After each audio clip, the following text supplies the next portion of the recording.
You're watching your wife being led away by the most powerful man on earth. You can't move. You can't speak. Around you, 50 other senators sit frozen, their wine cups trembling in their hands. Some are praying she'll return. You're praying she won't say anything that gets you both killed. 20 minutes pass like 20 years. When he finally brings her back, he doesn't just return her to your side. He sits down. He pours himself wine. And then in front of everyone you know, he begins to describe in graphic clinical detail exactly what just happened in that room. Your colleagues are staring at their plates. Your wife is staring at nothing, and you have to smile. You have to nod. You have to thank him because the alternative is watching your children die. This wasn't madness. This was a machine. A system designed with surgical precision to destroy the human soul. And the man who built it learned everything he knew by watching his entire family get murdered by the previous emperor. His name was Caligula. And what he did to Rome is so disturbing, so systematically evil that 2,000 years later, we're still trying to understand how one human being could architect this level of psychological warfare. If you believe that the documented records of history's most terrifying figures must be remembered, consider liking this video and subscribing. Your support unears more accounts from the darkest corners of the human story. Now, back to the man who turned cruelty into an art form. Stay with me because what you're about to hear gets worse, much worse. And the most terrifying part isn't what he did. It's that the system he built outlived him. Before I show you the 5 acts of Caligula's terror machine, you need to understand something crucial. He wasn't born evil. He was manufactured, and the process started when he was 7 years old. Picture this. The year is 14A. A little boy, maybe 6 or 7, is running through a Roman military camp. He's wearing a miniature legionnaire uniform complete with tiny armor and little red boots. The soldiers, battle-hardened men who've conquered half the known world, are laughing, picking him up, tossing him in the air.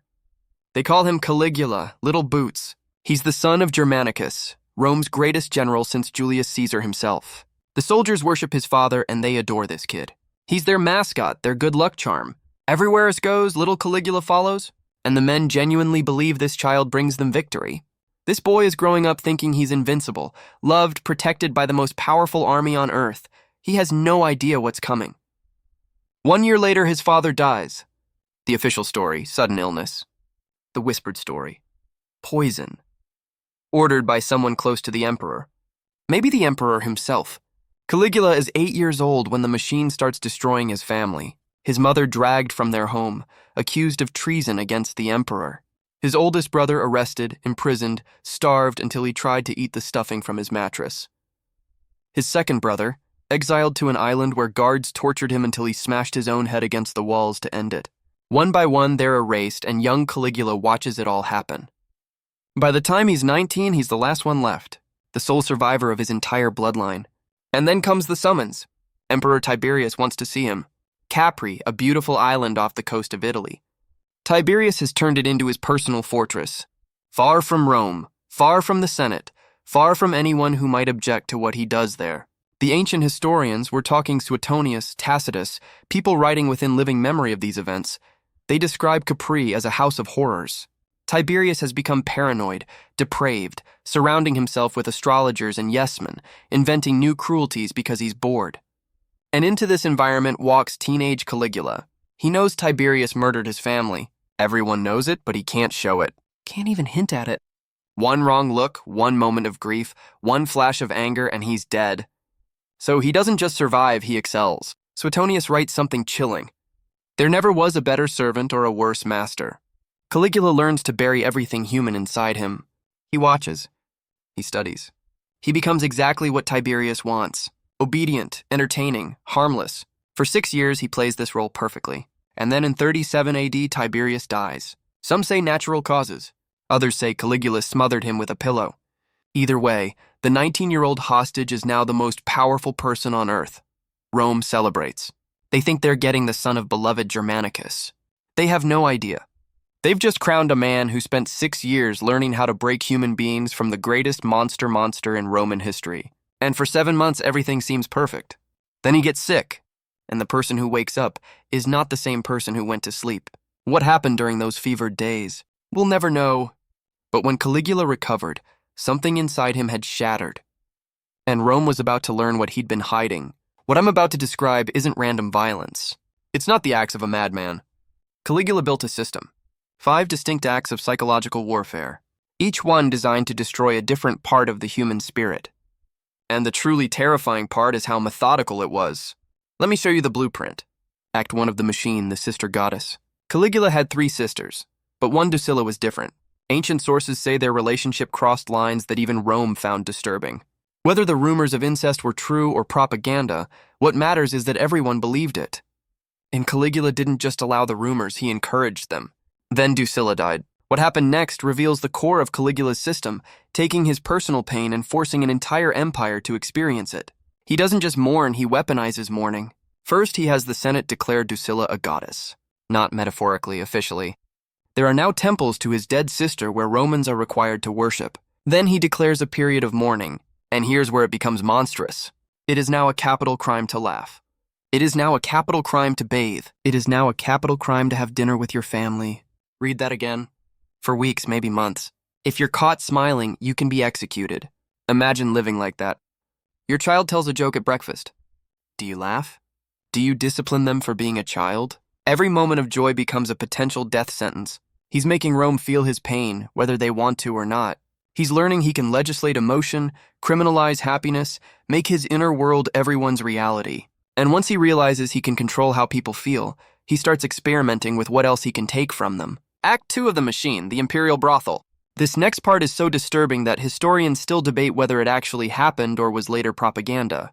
But here's what the ancient sources claim. Caligula establishes a brothel inside the imperial palace, not for himself, for the public, as a business. And it's not staffed by common prostitutes. It's staffed by the sons and daughters of Rome's noble families, the aristocracy, the senators, the people who rule provinces and command legions. He has heralds go into the streets to announce the prices, different rates for married women versus unmarried, special rates for virgins from senatorial families. And here's the detail that makes it so specifically cruel. He allegedly kept ledgers, detailed records, names, dates, transactions, the bureaucratic accounting of human degradation. Think about what this does psychologically. If you're a Roman nobleman, your entire identity is built on family honor. Your lineage goes back centuries. Your name means something. And now your daughter is being advertised in the streets like livestock, and there's a ledger with her name in it, and you can do absolutely nothing about it because the alternative is execution. He's not just taking their bodies. He's taking the one thing Roman aristocracy valued more than life itself. Their reputation, their legacy, their name, but he's still not done because he realizes something. Public humiliation is powerful, but there's something even more devastating. Private humiliation with public witnesses. Act 3 of the machine, the banquet of predation. Picture this scene again because now you understand the context. You're at an imperial banquet. You're sitting with your wife. Around you are 50, maybe 100 other senators with their wives. Everyone's drinking wine that tastes like fear. Caligula stands. Everyone goes silent. He walks slowly between the tables, looking at the women. His eyes are clinical, evaluative. He's choosing. He stops at your table. He looks at your wife. He inspects her the way you'd inspect a horse you're thinking of buying, checking her teeth, her hair, the shape of her body. He doesn't ask permission, doesn't even acknowledge you exist. He just takes her hand and leads her away. You sit there. The man next to you is staring into his wine. Everyone is pretending this isn't happening because everyone knows if you stand up, if you object, if you show any emotion at all. You won't leave this room alive, and neither will she, and neither will your children. So you sit, you drink, you wait. 20 minutes 30. The conversation around you is forced, brittle. Someone makes a joke and it dies in the air. Finally, he brings her back. She sits down. She won't look at you. And then he sits down too. He doesn't leave, he stays. And in front of everyone, your friends, your colleagues, your rivals, he begins to describe what just happened in detail. Clinical, graphic detail. He's rating her performance, comparing her to other senators' wives, making jokes. And you have to smile. You have to laugh at his jokes. You have to nod like this is all perfectly normal, perfectly fine. He's not just violating your wife. He's destroying you. Everything that makes you a man in Roman society, your ability to protect your family, your authority, your dignity, he's taking it in front of everyone who matters. And tomorrow you have to come back. You have to smile at these same people. You have to pretend it never happened while everyone knows exactly what happened. This is the genius of the machine. He's not just destroying individuals. He's destroying the social fabric itself. making everyone complicit, making everyone a witness to everyone else's degradation. But we're only at Act 3. And what comes next is so much worse that modern psychologists have studied it as a case study in systematic psychological torture.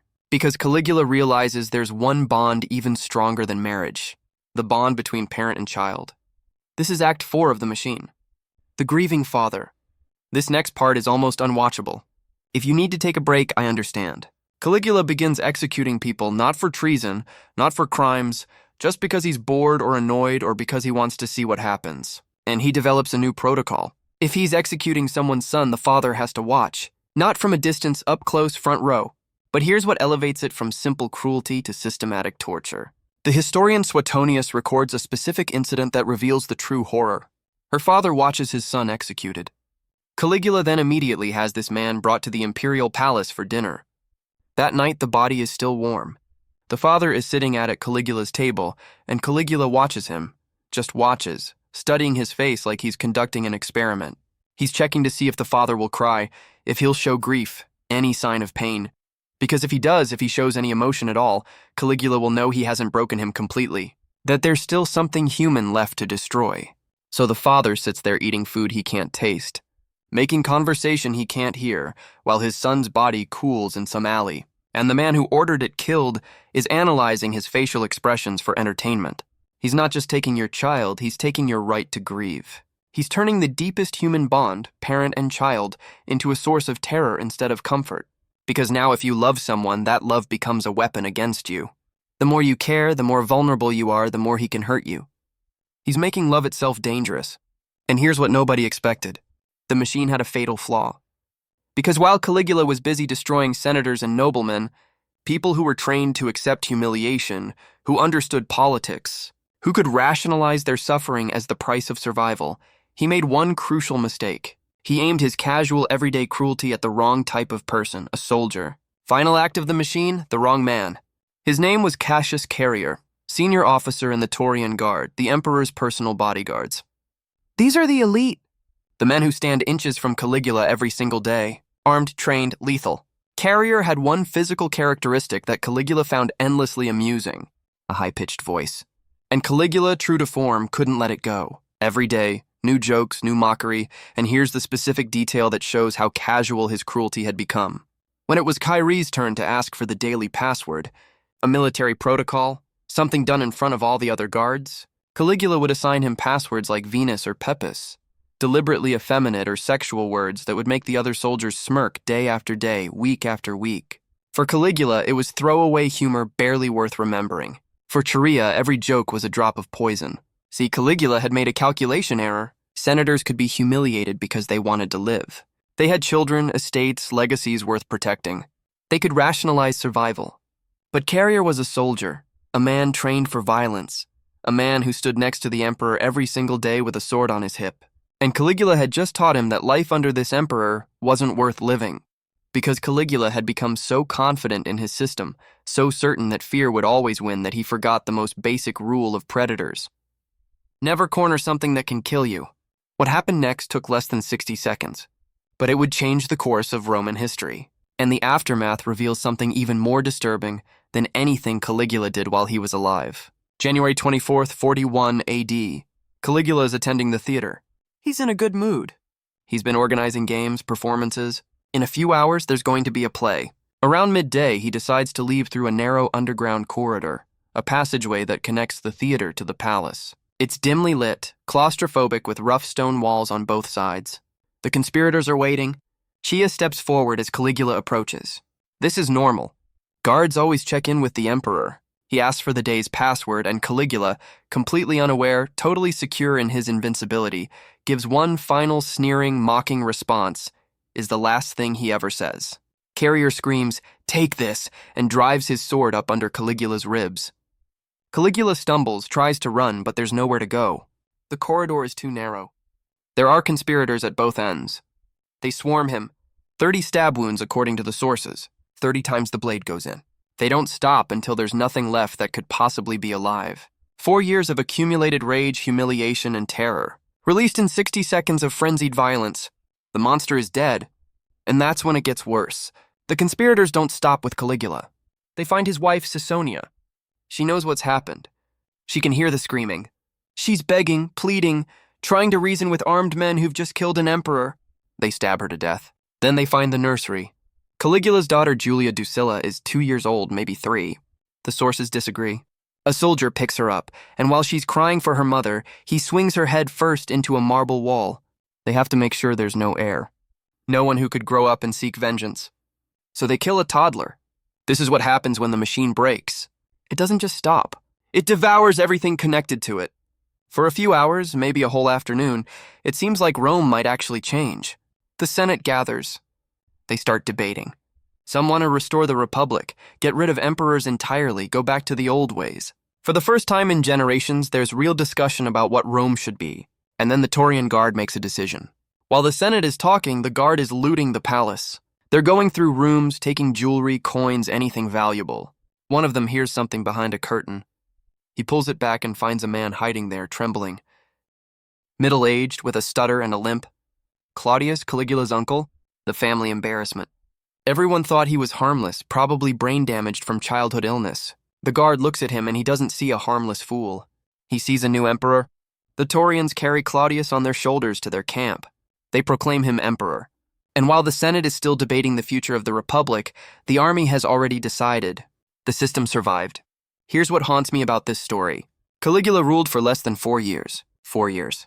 In the scope of Roman history, that's nothing. A blip, a footnote.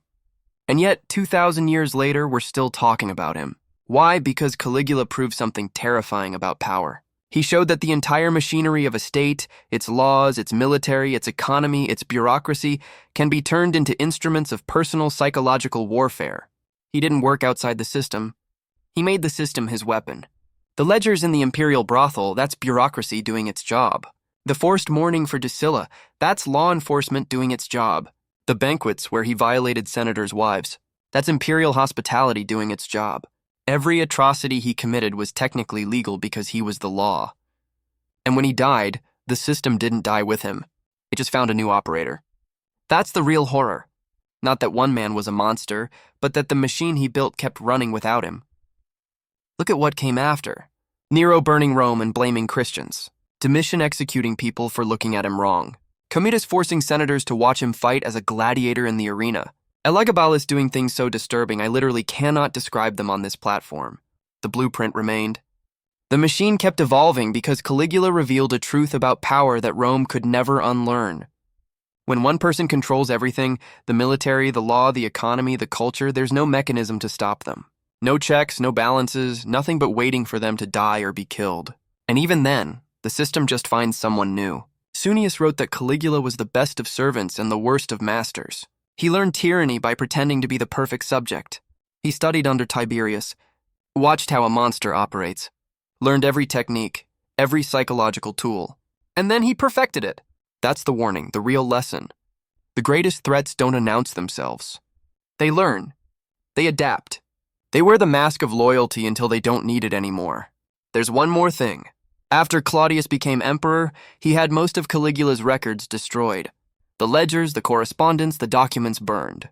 The official histories we have are written by men like Suetonius and Tacitus, writing decades later, working from memories and rumors and surviving fragments. Which means what I just told you, the 5 acts, the systematic terror, the machine, that's just what survived the purge. Imagine what we lost. Imagine what was so disturbing that even in an empire that crucified thousands and fed people to lions, they decided it needed to be erased from history. Caligula ruled for 3 years, 9 months, and 8 days. In that time, he built a machine that showed every future tyrant exactly how to break human beings systematically, psychologically, completely, and the blueprint never disappeared. It's still out there. Which leaves us with one final question.